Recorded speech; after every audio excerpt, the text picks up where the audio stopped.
Bonjour tout le monde, bienvenue à ce premier épisode d'Admission Générale. On est présentement où, Laurence? Aux écuries, au théâtre aux écuries. C'est quoi Admission Générale, Jérémy, dis-moi?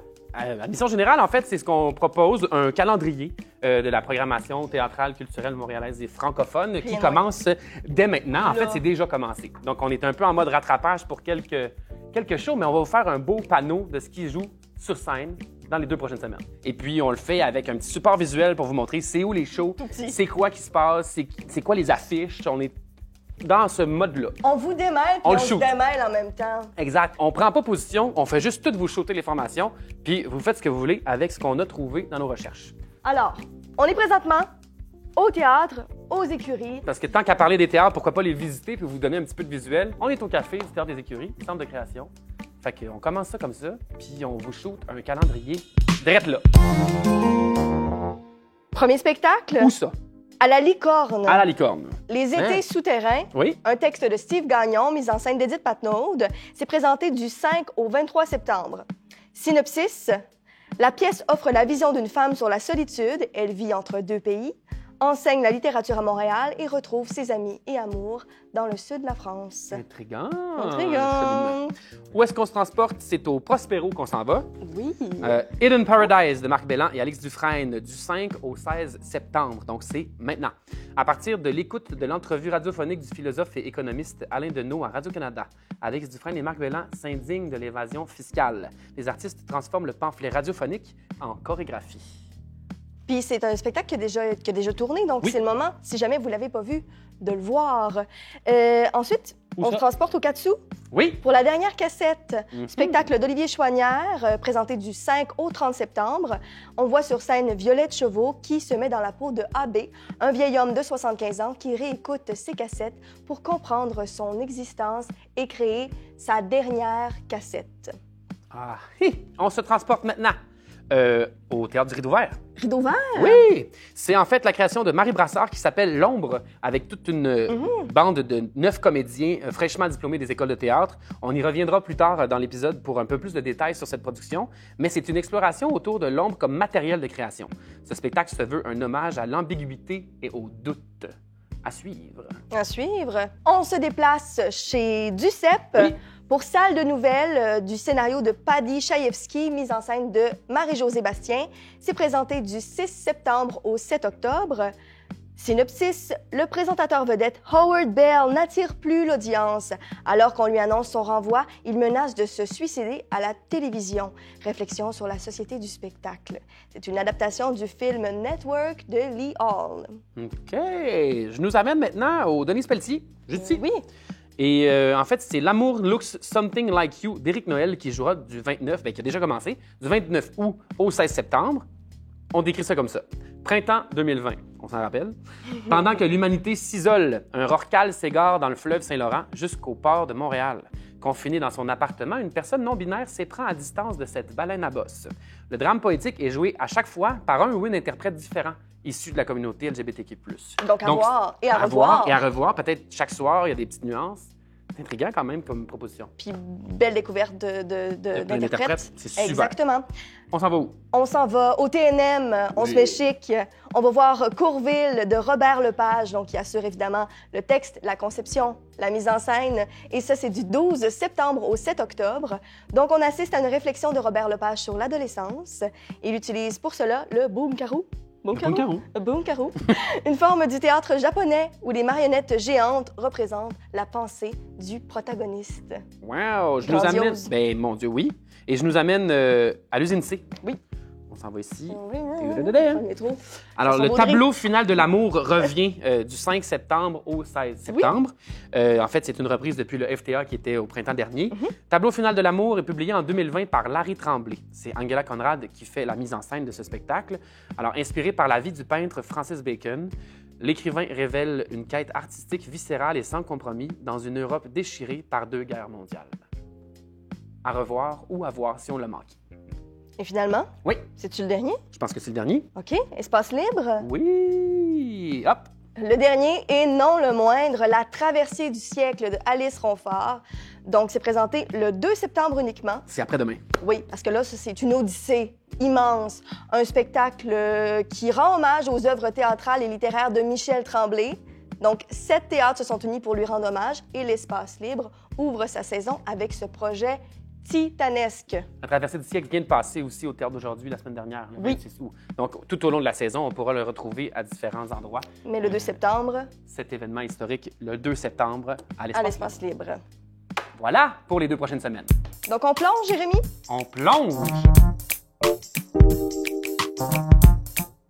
Alors, pour ce deuxième segment de l'épisode, ce qu'on propose, c'est d'aller plus en profondeur sur quelques-unes des productions dont on a énuméré les informations principales.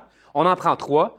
On fait un détail et tout au long de la saison, comme ça, on va pouvoir diversifier le genre de spectacle qu'on précise. Et c'est aussi pour donner un peu de visibilité puis parler des travailleurs de l'ombre qui sont pas nécessairement de la production, l'ombre, qu'on parle comme spectacle. Non. Mais on parle ici des concepteurs, des gens qui s'occupent de ces productions-là aussi, mais pas sur scène. Hein? Et voilà. On y va, on va discuter de l'ombre de Marie Brassard. Qui est au rideau vert. Qui est au rideau vert. Et Ensuite, voilà. on s'en va parler de la traversée du siècle qui, pour cette fois-ci, Est à est à l'espace libre. Et on va conclure avec la dernière cassette qui est au Katsu à partir du 5 septembre, si on se rappelle bien du segment calendrier. Ouais. Tadam! Vous êtes sur Internet. Vous viendrez. OK. Donc, là, tu me dis l'ombre. Ouais. L'ombre, un spectacle qui met en vedette les interprètes de la relève. Exactement. Alors, ce qu'on a là, c'est quelque chose de quand même surprenant dans la programmation, très tôt aussi dans la saison, au Rideau Vert. On a un collectif du Théâtre français 2023. Donc, les 9 interprètes, je prends le temps de les nommer. De la relève, on en a besoin. On y va avec Élodie Bégin, Samuel Bouliane, Marion Daigle, Alam Golami, Stella Lemaine, Cassandre Loisel, Charles-Olivier Maltais, David Noël et Kevin Pereira sont donc à l'affiche au Rideau Vert sur scène dans cette création qui est dirigée par Marie Brassard. Rien de moins. Quand même, commencer sa carrière avec Marie Brassard, ça doit être exceptionnel. Au Rideau Vert qui fête ses 75 ans aussi cette année. On est bien loin du Fringe, donc félicitations à tous ceux qui ont été choisis. Je dis ça, j'ai adoré mon Fringe. Ben oui. Mais c'est toute une expérience, puis je pense que c'est bien qu'il y ait ce genre d'initiative-là à Montréal. C'est rafraîchissant, c'est merveilleux. Alors, Et parle-moi du show. le show en tant que tel, on y revient avec un synopsis un petit peu plus précis que tantôt. Okay? L'ombre est un matériel de création. Okay? On part de l'ombre, notre ombre. Okay? Dans le monde où la clarté, la précision et les dogmes semblent nécessaires. Il s'agit d'un hymne à l'ambiguïté et au doute, comme on le disait tantôt. Alors, Marie Brassard, qui dirige ce spectacle, a quand même une méthode de travail puis une signature très particulière. On parle d'un travail interdisciplinaire très régulier, beaucoup de travail sur le son, cinéma, théâtre, danse. C'est donc dans toutes sortes de disciplines qu'on peut s'attendre à retrouver ce spectacle-là.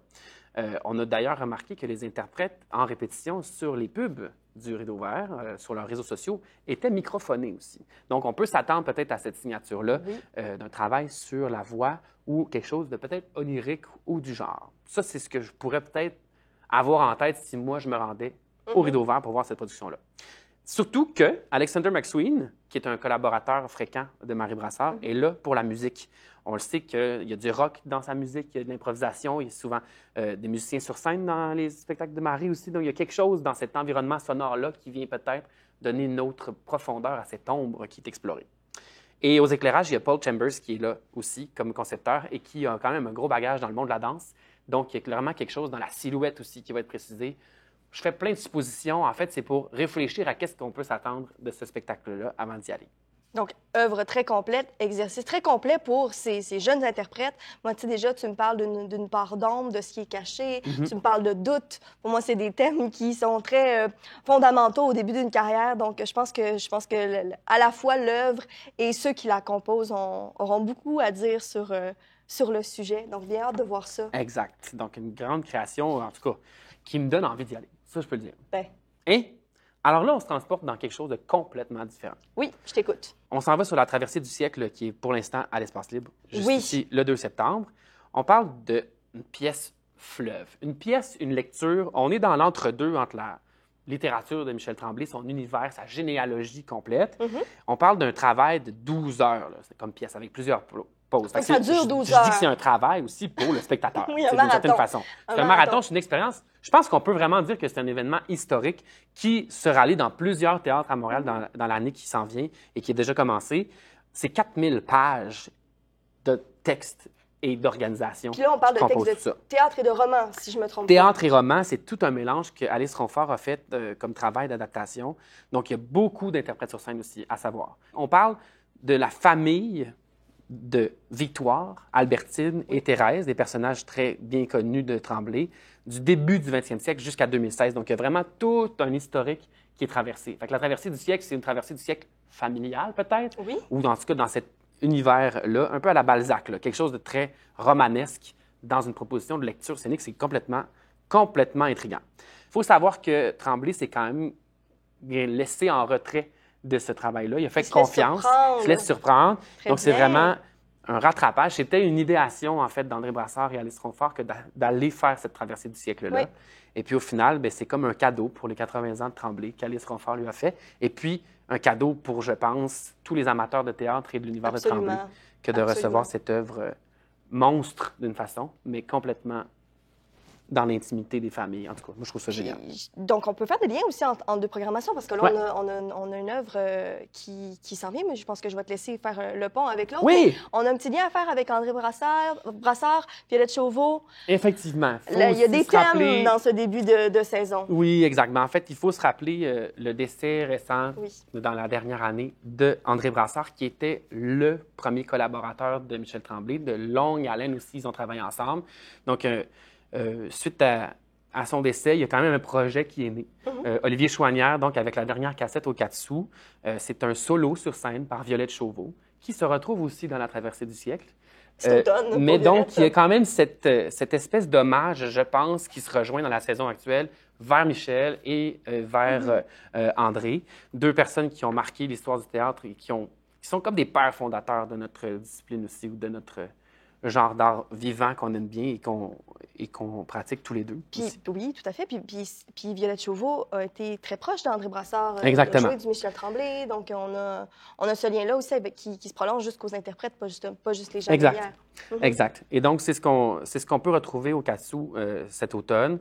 La pièce va comme suit. On parle d'Abbé, le vieil homme handicapé qui vit seul, entouré de souvenirs, de déchets, qui passe ses journées dans son fauteuil roulant face à son ordinateur.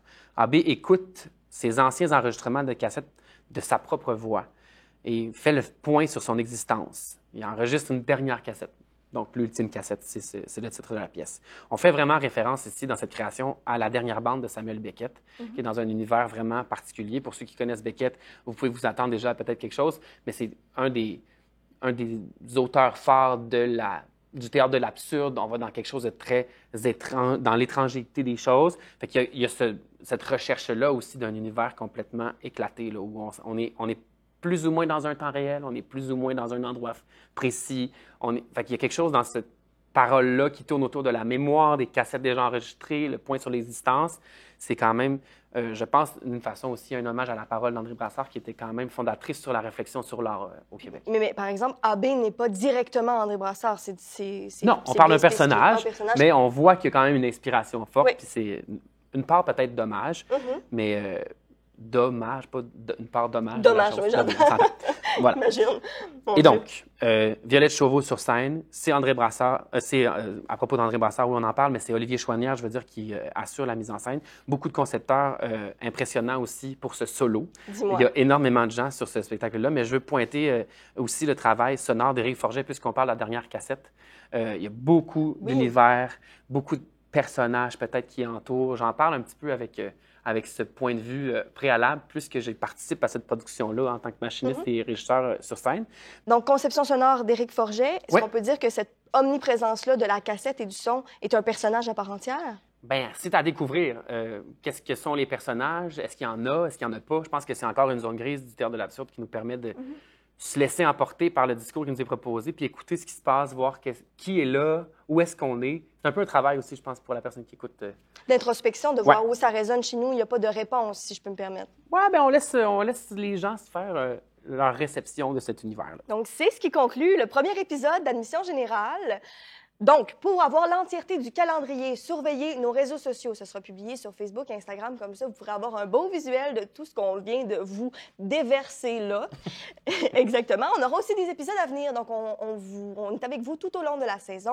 Donc, vous pouvez surveiller, voir nos capsules sur YouTube et sur le site atuvu.ca. Aux 2 semaines, on vous fait ce genre de topo-là sur qu'est-ce qui joue, où, quand, puis on fait un petit retour. Exactement. Merci, Jérémy. Puis merci à vous d'avoir été là. Merci, Laurence. À bientôt.